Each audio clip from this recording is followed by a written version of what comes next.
Supporters of Gillingham Football Club are preparing for life in League Two. 4 seasons ago, the Gills were playing in the Championship, but next season they'll be visiting Accrington Stanley and Aldershot. Nothing wrong with those two venues, No, though. I never said there was. It's 12 years since Gillingham last played in the bottom tier of the Football League.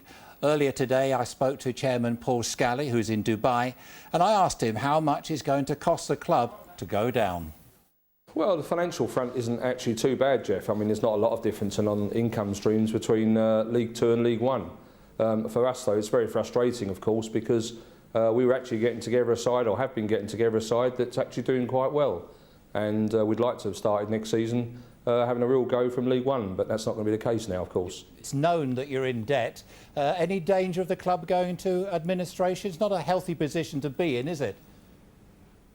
Well, in actual fact, no, that's not quite true. The club is actually in the healthiest position it's been in for probably 4 or 5 years. We've finished our restructuring with the bank. The club has been left with very manageable debt on the football side, and all the finances are in place. And we've got a decent budget for next season. We've finished the forecast already, and things are looking good on that front.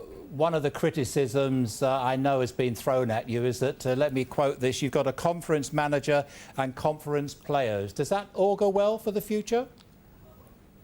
Well, it's a bit of a cheap line, really, and it wears a bit thin for me, because there are many managers that have done extremely well coming through football that have started off in a conference or lower. Mark Stimpson is a very, very good manager. He's building a very good team. He's had a very difficult time dealing with some of the issues he's had to deal with this season, especially between the time November to February time. But there's no doubt that those who watch the football that he's performed and the players have put together in the last 4 or 5 games, or even longer really, have seen some very good signs of a team coming together. Disappointing it is for the fans, disappointing for you, I know. Final question, is it going to cost you any possibility of going to a new ground? No, not at all really. I'm working very hard on the new ground. I've split my duties now. I've appointed a chief exec. He'll be doing much more day-to-day work. I'll be spending much more time looking at potential investors, fundraising for the club, and of course the new stadium.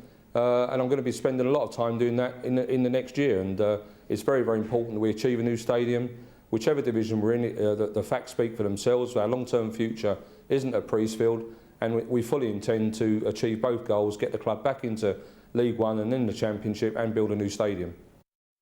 40 players pulled on a Gillingham shirt this season, and many of those won't be back. The question supporters want to know is, can they keep hold of the ones they want?